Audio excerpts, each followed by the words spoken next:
Honorable Chief Guest for the morning, Mr. Kuldeep Singh, Generals. I've never been in the presence of so many generals at the same time, so I'm deeply honored to be part of this symposium. Members of the faculty, students at Amity, thank you for this privilege of addressing you this morning, now afternoon, on the issue of HR. While I was thinking about the topic, I was reminded of a story that took place with regard to the archaeological digs that were going on in Mohenjo-daro and Harappa. And of course, as a result of the division of our country, there were two teams now that were responsible for these archaeological digs, one from the Pakistani side and one from the Indian side. And the Pakistani guys joined together with the Indian guys, were digging on the Pakistani side, and after about a half a meter of digging, they found a copper wire there.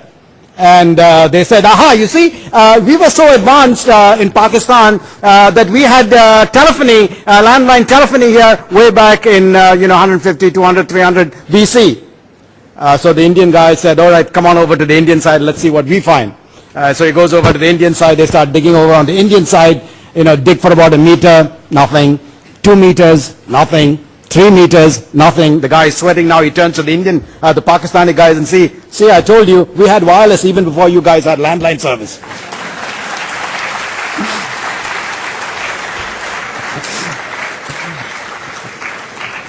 So I represent the wireless side of the equation in telecom. And so I'm happy to say that what has led the revolution in telecom in India is the wireless business. And as we go forward, I think that's going to be the transformative engine that's going to take our country forward. I think all of those folks who write about Indian culture and the development of Indian society all point to what has happened in telephony, especially in mobility. And as we look forward, we find that mobility is going to be the engine that's going to be responsible for the penetration of all kinds of services into the Indian economy. Now, my time is brief, so I'm only going to mention a few things and as they impact HR. So the three things that are going to be the drivers of your experience as you go forward in the next decade are three things that I want to highlight. I won't have time to develop all of them. I'll just touch on a few points. But the first thing that you're going to be impacted by is globalization. Globalization, of course, all that means is that state boundaries and sovereign control means nothing. As you go forward, these will become less and less relevant, and ultimately it'll be a question of who's in touch with whom. And so globalization ultimately means that you will be able to be in touch with just about anybody, real time, anywhere, anytime. And time and space will be compressed. All kinds of other implications, but that's what that will mean as you go forward. The second thing that is going to be a driver of your experience in the workforce and politically and socially and otherwise is what we call digitization.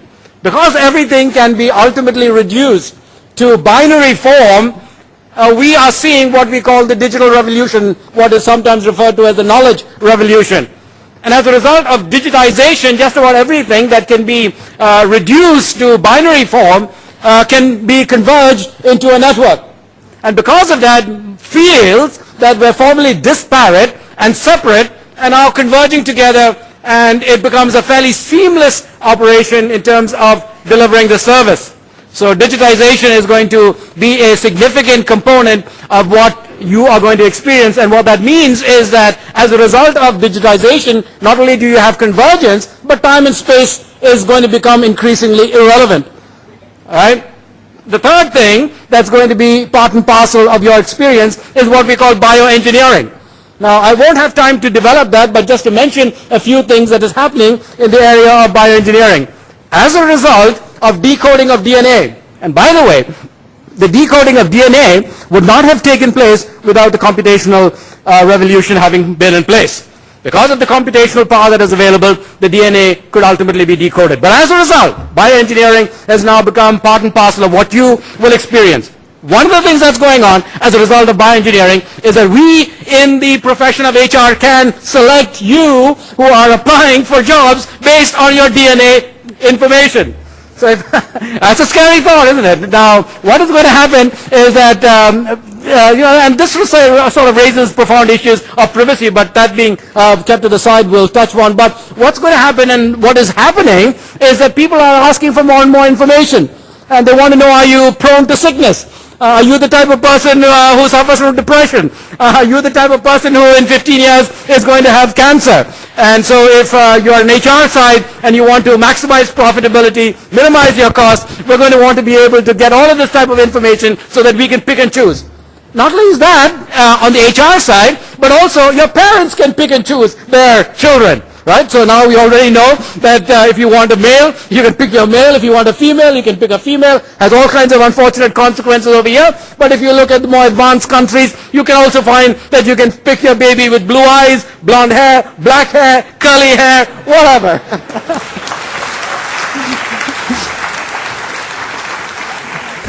So a time is coming when you don't need to put your picture on your resumes anymore. You can say, my parents picked me to be the perfect human being, so what do you want? So bioengineering is going to open up all of those possibilities. Now, let me get back to something that's more relevant in terms of what is going to happen to you. First of all, what we're going to experience as a result of these three effects that are going to happen, what I talked about in terms of globalization, digitization, bioengineering, in terms of the relevance of you going into the workforce, and in terms of HR. First of all, what we're going to see is a real transformation in terms of what I call corporate governance.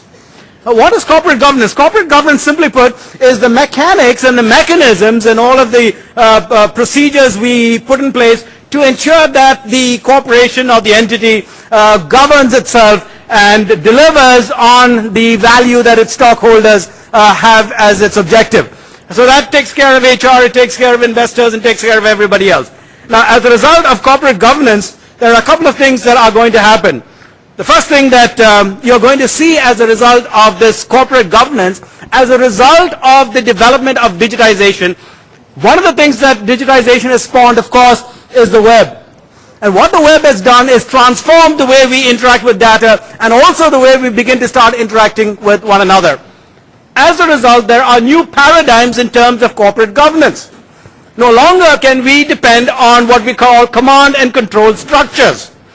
Command and control structures are going to go away, hierarchy is going to be diminished, and we're going to go in terms of a more networked environment, which mimics what you begin to experience when you access the web.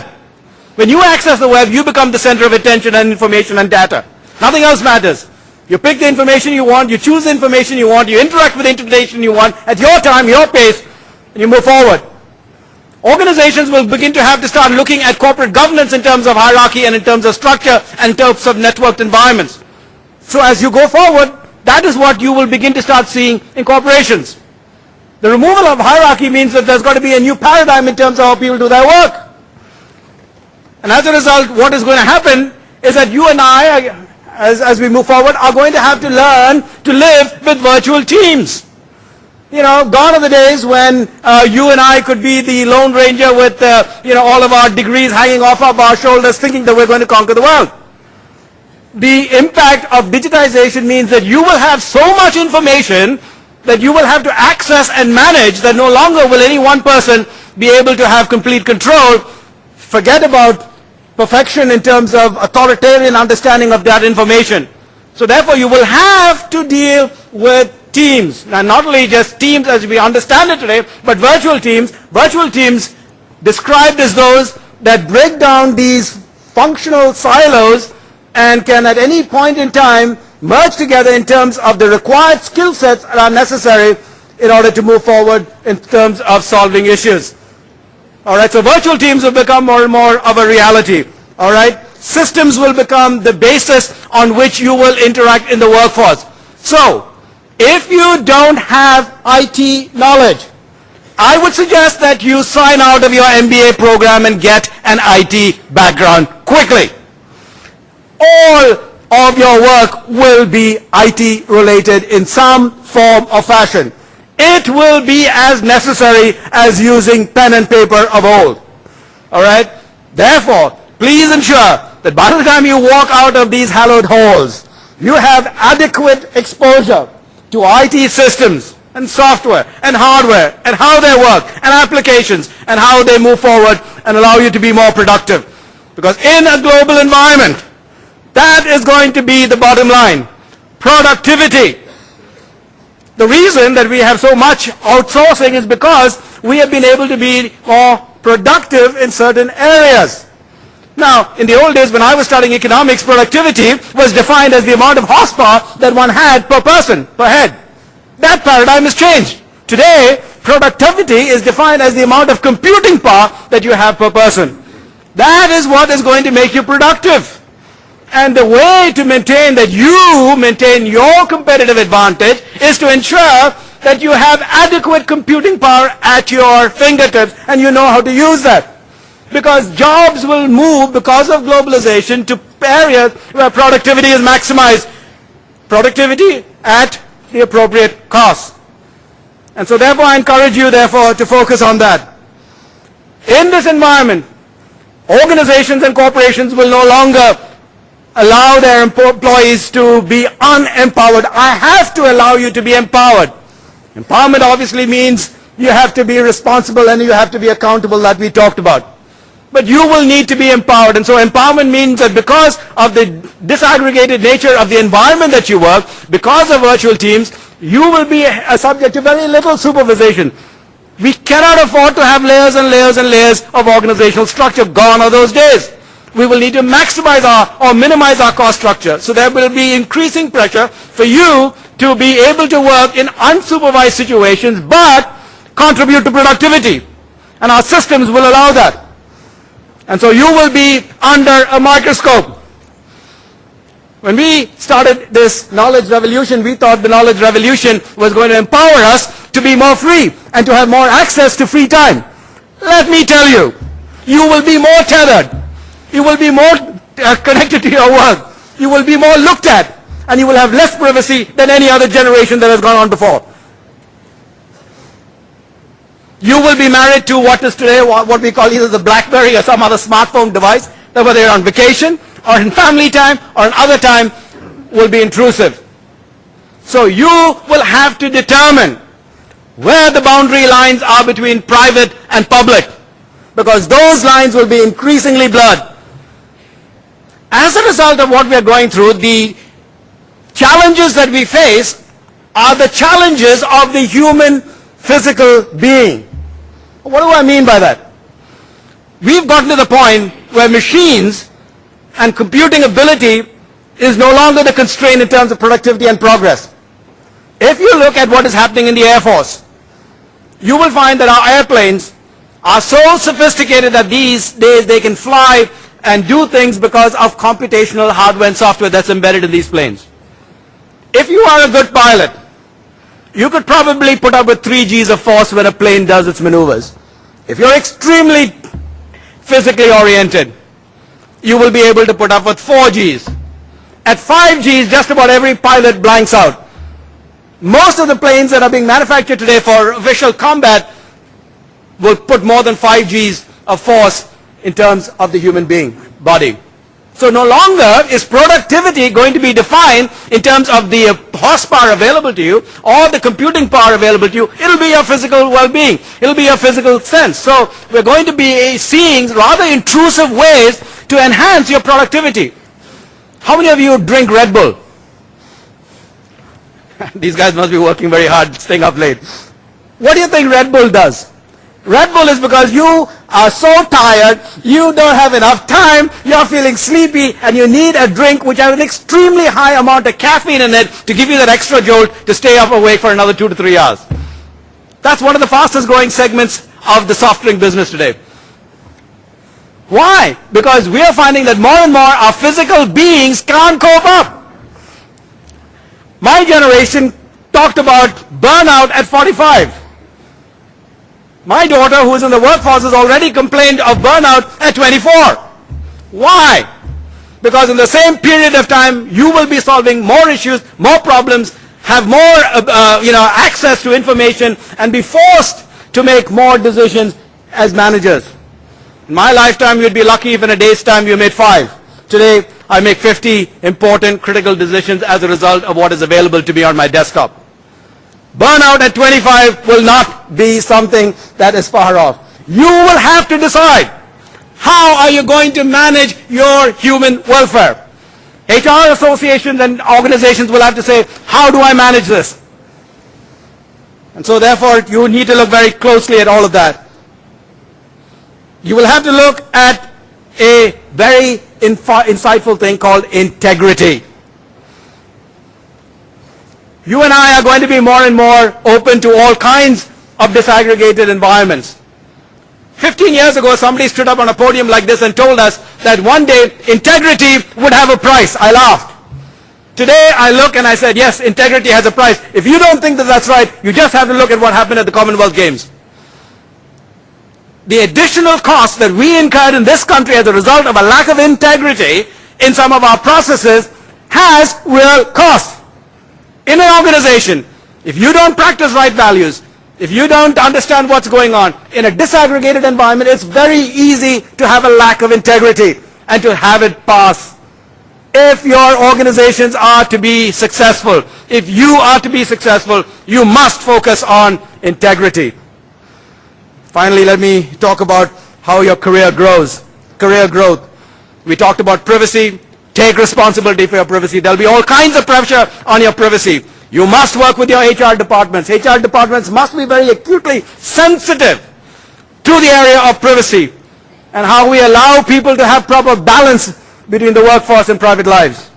And finally, when you look at career growth, this time and this environment will require a complete change in how we look at career growth. No longer will it be appropriate to just think that today I'm a manager and tomorrow I'm going to be a director and the third day I'm going to be a whatever and a vice president or a president. Those types of hierarchical structures are going to go away. You are going to have to learn to live within flatter organizations where career growth is going to be determined more by lateral movements and by skill sets rather than the stripes that you wear on your shoulders. So you have to get used to that. Competition is going to get worse for the jobs that you have, because not only will you be competing on the Indian front, you will be competing with global talent. You need to benchmark your skills and you need to benchmark your ability to get a job on international benchmark standards. And Amity hopefully prepares you for that. You will have to understand that competition will cause you to be a student for life. Gone are the days when you graduated with a degree and you thought that that degree provided you with all of the skill sets, all of the knowledge, all of the information that you needed to go ahead. I will tell you that in the space of no less than 5 years, if you do not keep up, you will be obsolete. Period. End of story. Virtual learning, continual learning, and continual studentship is going to be the price that you pay for being and living and competing in a global environment. And finally, let me leave you with this one word. A lot of time when I'm in organizations and I'm looking at evaluations, of which every one of you will at some point be a part and parcel of, I invariably ask the person, tell me what you've done so that you and I can decide what your compensation structure ought to be. One of the things that invariably comes up at the top of the list is problem solving. I said, very good. I asked the person, I probe a little further and I asked, tell me what types of problems did you solve? 95% of the time I find that the problems that these folks are telling me they solved were problems they created. Created because, not only because of their own failure to act or ability to act in an inappropriate way, but also failure to act. And I say, now, well, let me understand this. You want me to compensate you for fixing the problems you created. And at that point, there's a kind of sheepish grin on the face. I said, I want you to be a problem avoider. Please, if there is nothing that you take out of this place, work and strive to be problem avoiders. It is boring. It adds great amounts of rupees to the bottom line. It makes you more competitive. Learn to be problem avoiders. And I'll tell you that in the days ahead, you must take responsibility for your brand. Each of you will be salespeople through the end of your life. Never forget that. You are responsible for the development of your brand. You are responsible for making yourself more competitive. You are responsible for selling that image. And so therefore be lifelong salesmen for yourselves and for your organizations. Thank you.